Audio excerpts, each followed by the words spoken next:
Number 1. This estate sits on 74 acres in Charlemont, Massachusetts, tucked into the Deerfield River Valley just outside Shelburne Falls. This is the Atwater estate, listed at $1,750,000, and though public records listed as built in 1900, the listing itself calls it a museum-grade reproduction of much older colonial construction, built over 20 years by a single craftsman named Arnold Jones. That distinction matters. This isn't a house that survived from the 1700s. It's a modern structure deliberately built to look and feel like it did, using original hand tools and techniques, mortise and tenon joints held together with wooden pegs instead of nails, exposed chamfered beams, and wide plank flooring cut to imitate centuries-old timber framing. Someone spent 2 decades constructing a building designed to pass as ancient. Inside, this house holds 10 fireplaces. 10. In a private residence. That's the kind of number you find in old New England taverns or meeting houses, not family homes. And each one connects to a massive central chimney stack you can see rising through the gambrel roofline from outside. Alongside the fireplaces sits a brick beehive oven, a colonial cooking feature built directly into the hearth, designed to bake bread using coals raked in and then swept back out. The same method used before iron stoves existed. The staircase is capped with an arched brick ceiling, a masonry detail almost never seen in a stairwell, more common in wine cellars or crypts than a family home. Doghouse dormers punch through the roofline upstairs, small gabled windows that from the ground look like the house is watching you from multiple angles at once. The property doesn't stop at the main house. An 1830s brick cottage sits separately on the land, genuinely 2 centuries old, unlike the main house's reproduction construction. That cottage holds its own bunk room upstairs with exposed beams, and its own full bath, meaning an actual antique structure functions as a guest house on grounds otherwise built to imitate its age. Then there's the barn complex, 74 feet by 30, with its own kitchenette and full bath. Another self-contained space with plumbing and its own entrance, separate from the main residence. Interior photos show a colonial-style keeping room with an open hearth fireplace still fitted with iron cooking hooks and a bake oven door built directly into the brickwork. Tools hanging exactly where a woman 3 centuries ago would have needed them within arm's reach of an open flame. A canopy bed frame stands upstairs in one bedroom, unadorned wood posts rising straight up with no curtains. The frame alone dominating a room lit only by small paned colonial windows. The land includes ponds, meadows, orchards, and river frontage, positioned along a stretch of the Deerfield River known for steep valley walls and sudden fog that settles low over the water in early mornings. 74 acres means neighbors are distant, tree lines are thick, and whatever happens on this property, good or otherwise, stays contained within its own boundaries. 10 fireplaces built to burn through New England winters. A brick beehive oven still intact in the hearth. An arched brick ceiling over a staircase. A design more common in a crypt. A genuine 1830s cottage older than the main house it accompanies. A barn with its own hidden kitchen and bath.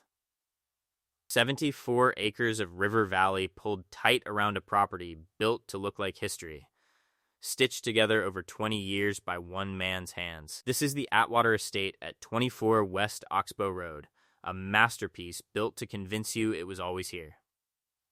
Number 2. This building sits on North 9th Street in Hamilton, Ohio, and it was never meant to be a house at all.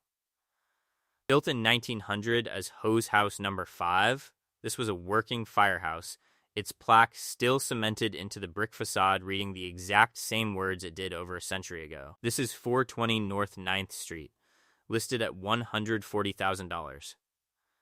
According to reporting from the Cincinnati Enquirer, this firehouse actively operated until 1959, after which it stood vacant for decades, before it was purchased by a series of potential rehabbers. Decades of emptiness in the middle of a residential neighborhood, a building too large and too strange to easily repurpose, too solid to tear down. Look at the front, and that arched red door isn't decoration. It's the original garage bay where horse-drawn and later motorized fire wagons rolled out to answer alarms, sized for equipment, not for cars. Above it, the second floor housed the crew, firefighters who lived on site sleeping in shifts, always ready to slide down and roll out the second a bell rang. The building still has a hose tower rising from the roofline and back. A tall, narrow shaft firehouses used to hang wet canvas hoses to dry after every call, standing straight up over the neighborhood for anyone walking by to see. Inside, a black iron spiral staircase spirals up against exposed brick, industrial and stark, the kind of fixture installed for firefighters who needed to move fast between floors, not for comfort. The building has been almost entirely gutted. Corrugated metal ceilings stretch overhead in wide-open rooms with no interior walls left standing, framing lumber stacked against brick that's over 125 years old. Random debris, an old refrigerator, disassembled cabinets, and construction materials sit scattered across bare concrete floors that once held fire engines instead of furniture.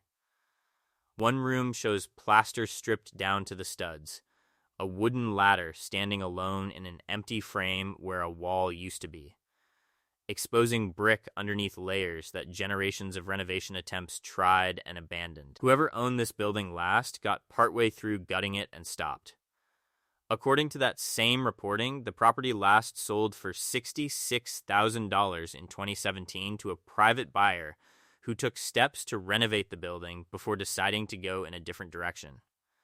That's the second owner in recent memory to start tearing into these walls and walk away before finishing. Whatever's inside this building has now defeated at least 2 separate attempts at renovation. The listing confirms the building carries dual zoning, both residential and commercial, meaning whoever buys it next could legally convert it back into apartments, or run a business out of the same bay where fire trucks used to launch onto these streets. Coverage from Ghostbusters News even picked up on the resemblance, describing the arched garage door as somewhat familiar, looking to a certain fictional firehouse most people already associate with things that shouldn't be disturbed. Total square footage runs to 3,120, larger than most homes in the surrounding blocks, sitting on a lot barely 2,700 square feet, meaning the structure completely dominates its footprint with almost no yard buffering it from the street. A detached blue garage sits beside it, small and modern looking, oddly ordinary next to the century-old brick tower looming over it. A hose tower still standing on the roof. A firehouse plaque cemented into brick, unchanged since 1900. An interior gutted twice by 2 separate owners who both walked away. A spiral staircase built for firefighters answering alarms in the dark. Decades spent standing empty after the trucks stopped rolling out. This is 420 North 9th Street, a firehouse that answered its last call over 60 years ago and has been waiting for someone to finish what 2 other owners couldn't. Number 3. This property isn't a house at all. It's an entire 22-acre island, sitting off the western shore of Texada Island in the Strait of Georgia, British Columbia. Government records confirm this island was officially named Dick Island in 1924. Replacing an earlier label that had called it Shelter Island, an unexplained switch buried in provincial geographic archives. This is Dick Island, listed at $2,350,000 Canadian dollars. Texada itself carries a history most buyers never dig into. According to regional accounts, the island was once one of the largest mining and logging operations on the coast, and Blubber Bay, just north of here, got its name from decades of whale flensing on the beach, where humpback carcasses were stripped and boiled down for oil. 12 basking sharks were also slaughtered as sport in that same bay in 1947. This entire stretch of coastline carries the residue of an industry built on butchering whatever swam close enough to shore. The listing describes the island as connected to Texada by a sand spit that's only walkable at low tide, meaning for hours each day. This property is completely and totally cut off, surrounded by water on every side with no way on or off except by boat. Twice daily, the tide rises and severs the only land connection, stranding anyone on the island whether they plan to stay or not. 2 small structures sit on the land. a 9 by 8 foot bunkie, barely large enough to lie down in, and a 14 by 20 foot one-room log cabin, the only structure on the entire 22 acres with actual power and water. Everything else on this island, every trail, every mossy bluff, every stretch of old-growth cedar and fir, exists completely off-grid, lit only by whatever daylight filters through the canopy. The cabin runs on a wood-burning stove for heat, the listing confirms, meaning anyone staying here through a coastal winter storm depends entirely on manually feeding a fire. No backup, no furnace, just flame and whatever wood was cut and stacked in advance. Domestic water comes from rain catchment, collected off the roof and stored, meaning even drinking water on this island isn't guaranteed. It's harvested from the sky and hoped to be enough. A single power line runs underground from Texada, beneath the strait, connecting to this island and then crossing overland to the cabin site on the western side. That's the only tether this property has to the outside world's electrical grid. One buried cable running beneath open water, vulnerable to the same tides that cut off the land bridge twice a day. Photos show windswept mossy bluffs dropping straight into rocky bays, arbutus trees with their distinctive peeling red bark twisting out of exposed rock faces that have weathered coastal storms for centuries. The shoreline alternates between smooth walk on sand beach and jagged black rock, the kind of terrain where footing changes without warning and the tide can trap you against a cliff face before you realize the water's risen. This entire stretch of the Strait of Georgia was inhabited by First Nations peoples for hundreds of years before Spanish explorers ever charted it in 1791, with fish weirs and stone tools still found along this coast today, meaning whatever solitude this island offers now sits on ground that held communities long before it held cabins. An island only reachable by boat, or by foot during the narrow hours when the tide allows it. A cabin heated by wood, watered by rain, lit by a single cable running beneath the sea. A name changed a century ago from Shelter to Dick, with no explanation left behind. Whale oil rendered in the bay just north of these shores. Bluffs and beaches accessible only when the water permits it, twice a day, on nature's schedule and no one else's. This is Dick Island, 22 acres of the British Columbia coast that decides for itself when it wants visitors. Number 4. This property sits directly on Inks Lake in the Texas Hill Country, one link in a chain of 6 reservoirs built along the Colorado River, and every single one of those lakes is artificial.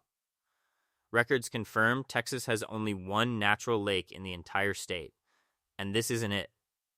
This is 185 Roadrunner Lane, listed at $1 million for a lot with a small garage apartment sitting on it. Inks Dam was built between 1936 and 1938 during the Great Depression, part of a New Deal project that flooded this valley permanently.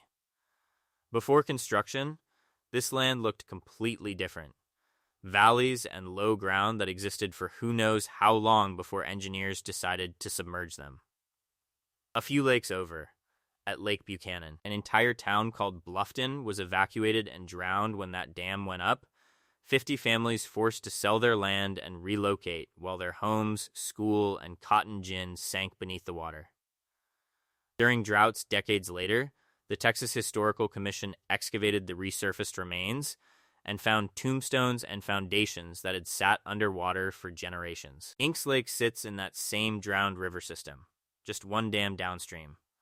The listing brags about the property's constant water levels, calling it dependable lake living. What that phrase actually describes is a lake engineered never to fluctuate naturally, its depth manually controlled by turbines coordinated with the dam upstream, meaning nothing about this water's behavior is left to nature. It rises and falls only when machines decide it should. Just up the shoreline inside Inks Lake State Park sits a site locals call Devil's Waterhole, a popular cliff jumping spot where swimmers leap from rock ledges into deep water below. A name like that doesn't happen by accident on a man-made reservoir barely 80 years old. Someone, at some point, decided this particular stretch of water earned it. The structure on this specific lot isn't the main draw. It's a small garage apartment, 750 square feet, one bedroom, one bathroom, built in 1970, decades after the lake itself was formed. The listing explicitly frames it as a placeholder, something to camp out in while you design and build an actual home later. That means whoever buys this $1 million lot isn't really buying a house. They're buying the ability to eventually tear one down. A bulkhead and boat dock are already installed along the 107 feet of waterfront, meaning this shoreline has already been reinforced against something. Retaining walls built to hold back water that used to have nowhere to go except wherever the valley naturally sloped. Photos from above show the property tucked into a narrow strip of land wedged between the paved road and the shoreline, other homes crowded in tight along the same stretch. Docks jutting into water that covers what used to be dry hillside. The whole visible landscape is a patchwork of hill country terrain interrupted by reservoirs that didn't exist a century ago, granite outcrops and cedar groves running straight down into water where they were never meant to end. This home has sat on the market for 174 days, an unusually long stretch for lakefront property in a region this desirable, watched by over 1,200 viewers, but saved by only 6. For a $1 million listing on one of the most sought-after lakes in the chain, that hesitation stands out. A lake with no natural origin, built by drowning a valley during the Depression. A neighboring reservoir that swallowed an entire town whose graves resurfaced decades later. A cliff-jumping spot locals named after the devil himself. Water levels controlled entirely by machines, never by nature. A structure that exists only to be replaced. This is 185 Roadrunner Lane, a plot of reclaimed valley floor waiting for someone to build on ground that used to be somewhere else entirely. Number 5. This house sits on Cascade Flat in Gorham, New Hampshire, a small community wedged between a paper mill and a mountain in the White Mountains Androscoggin River Valley. Records confirm the neighborhood took its name from an alpine waterfall visible in the hills to the east, though the house itself, built in 1930, sits on the flats below. This is 12 Cascade Flat, sold for $150,000 in 2025. According to Wikipedia's documentation, construction of the Cascade Mill began here in 1904 by the Brown Company, and Italian and Polish immigrants were brought in to help build it before settling permanently around the plant. That means this entire flat stretch of land was built specifically to house factory labor, workers hauled in from overseas to work in a mill that finished paper shipped over from Berlin by heavy industrial locomotives. This house is a direct byproduct of that immigrant labor economy, standing on land purpose built to keep workers close enough to walk to their shifts. Look at the roofline, and that steep green metal roof with a central dormer window sits directly beneath a massive utility tower rising up behind the house, wires stretching out in multiple directions overhead. That's not decorative infrastructure. It's a transmission line running straight through what used to be mill company land. Power lines that have hummed over this roof for decades, feeding electricity to a town that itself was built to feed a paper factory. Inside, the kitchen photos show cabinets original to the house, worn wood with peeling paint, dishes stacked haphazardly in a drying rack, and a countertop crowded with decades of use. Nothing here has been renovated. The house sold as is, in the same worn-condition mill housing across New England, tends to end up in after generations of tenants who worked hard hours and had little left over for upkeep. The detached garage tells its own story. Double wooden doors, paint stripped down to bare wood in patches, small windows broken out in several panes. Garages like this, built alongside company housing in mill towns, often serve double duty as storage for tools, coal, or whatever a working family couldn't fit inside a house this size.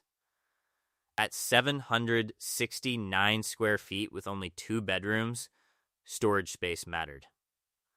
Gorham's history compounds the isolation here. The town itself sits fully within the Androscoggin River watershed, surrounded on nearly every side by national forest and mountain terrain, with logging and lumber companies like Libby and Peabody having once dominated the local economy before railroads and mills eventually declined. This house sits at the base of Cascade Mountain itself, thick forest rising directly behind the property line. The kind of dense White Mountain woodland that swallows sound and blocks out late afternoon light earlier than anywhere flatter. The listing confirms the home has a working fireplace, forced air heat, and vinyl siding over what's likely original wood framing from 1930, meaning whatever updates this house has received were surface level at best, patched over near century-old bones rather than replaced. A house built to shelter immigrant mill labor on land carved out beneath a mountain named for a waterfall nobody can see from the street. A transmission tower looming directly over the roofline, wires crossing the property in every direction. A kitchen untouched by renovation, worn down to bare function. A garage stripped of paint, windows broken, still standing exactly where the mill company likely put it generations ago. Forest pressing in on every side, national forest land close enough to swallow the property whole.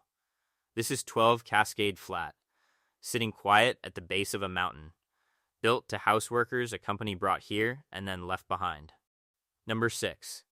This property sits on the only island in Lake Anosagunicook, a 600-acre spring-fed lake in Canton, Maine that locals also just call Canton Lake.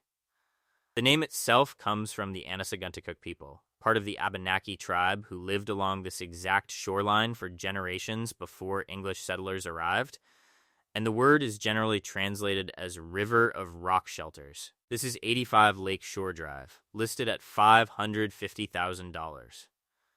The Anosagunicook weren't just passing through. According to the Canton Historical Society, their headquarters sat at nearby Canton Point, considered the center of indigenous population along the entire Androscoggin River corridor. Their village was called Narakamigu, meaning Great Cornland, a semi-agricultural settlement that depended on this water and the resources around it for food, shelter, and survival long before anyone built a stone cottage on a man-made circle of rock in the middle of it. That's what this island actually is.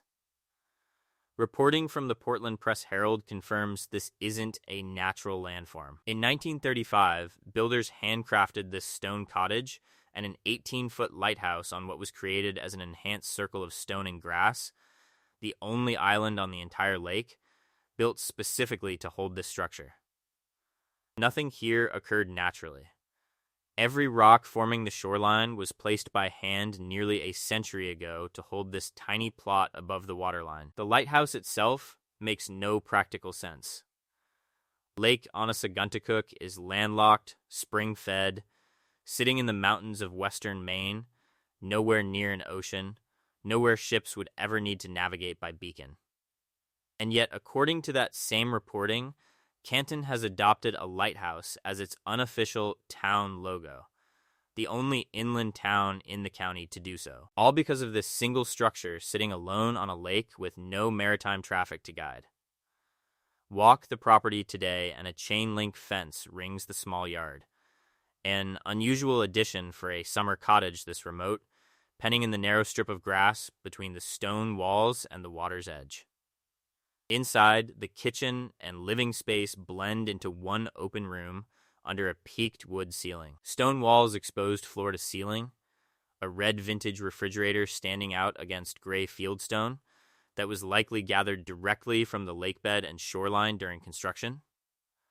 A built-in bunk bed is tucked into the stone wall itself, a sleeping nook carved directly into the masonry rather than added as furniture. The listing confirms the property runs on solar power with battery storage, backed up by a gas generator for cloudy days, meaning even now, nearly 90 years after it was built, this island still depends on generating its own power completely independent from any grid. There's no sewer connection either.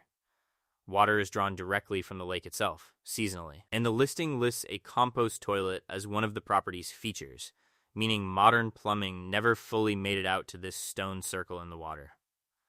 The listing also mentions the property has operated as an Airbnb for years, hosting a steady rotation of overnight guests on a plot of land smaller than most suburban front yards, cut off from the mainland by water on all sides. Reachable only by boat.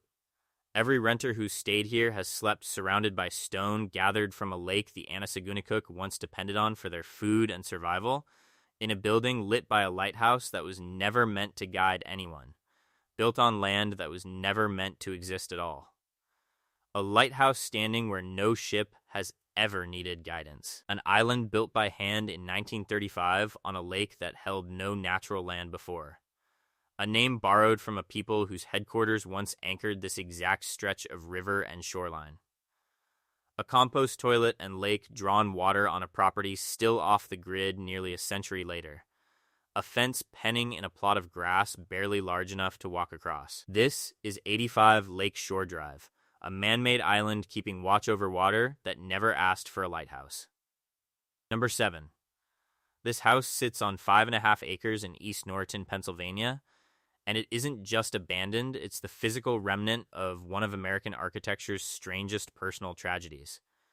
This is the Weiss house at 2935 Whitehall Road, listed at $599,900, designed between 1947 and 1950 by Louis Kahn. Kahn is one of only 9 architects to have designed a residential home like this one, and this house was built right after he returned from touring Italy, Greece, and Egypt. A trip that reshaped his entire design philosophy toward the heavy, monolithic style you see in the exposed stone walls and stacked masonry here. It won the American Institute of Architects gold medal the same year it was completed. But Kahn's own life ended in a way that reads like something out of a mystery novel. According to reporting from the Baltimore Sun and Arch Daily, Kahn died suddenly of a heart attack in 1974. Alone, in the men's bathroom of Pennsylvania Station in New York. He had crossed his home address out of his passport, his only form of identification, and as a result, his body went unclaimed and unidentified in a city morgue for 2 full days. The police assumed he was a vagrant. It took that long for anyone to realize one of the greatest architects of the 20th century was lying there. When his family was finally notified, the truth came out. Kahn had been living a triple life. According to The Nation, he left behind 3 separate families, each raised by a different woman, each kept completely unaware that the others existed. His wife Esther, his mistress, and a third partner all showed up to his funeral, and Esther had to arrange the seating specifically to keep his other children out of her line of sight. His son Nathaniel, born out of wedlock, didn't fully understand who his father truly was until he made a documentary decades later just to piece together the fragments. That's the man who designed this specific house for Morton and Lenore Weiss, a family who lived here from 1950 until 2004. Over half a century inside a structure engineered by someone whose own domestic life was, by every account, fractured, secretive, and unresolved. The signature feature Kahn built into this home is an adjustable window wall, letting residents slide opaque and transparent panels to control exactly how much light enters the house at any given moment. A design obsession with concealment and exposure that feels almost too on the nose given what we now know about the man who built it. Inside, past the wisteria vines swallowing the stone entryway, there's a hand-painted mural directly on the wall by Kahn himself. A depiction of Pennsylvania farmland completed right after construction finished, including an abstract rendering of the Weiss family's Dalmatian. It's one of the only known interior murals Kahn ever personally painted, sitting untouched and fading in an otherwise gutted, overgrown house. The property now stands vacant, ivy and vines crawling up the stone walls in the aerial shots, the slate floors chipped and stained where the family's belongings and furniture once sat. The pool out back, once part of what the listing calls a true outdoor oasis, sits empty behind overgrown grass, reclaiming what used to be manicured lawn. A house designed by a man who died anonymously in a train station bathroom, unidentified for 2 days because he'd erased his own address. 3 secret families who never knew about each other until his funeral. A mural he painted himself, still fading on these walls. Adjustable windows built by a man obsessed with controlling exactly what the outside world could see in. Over 50 years of one family's life lived inside architecture, shaped by someone whose own life was defined by everything he kept hidden. This is the Weiss house, sitting empty now, holding the same tension between openness and concealment that defined the man who built it. Number 8.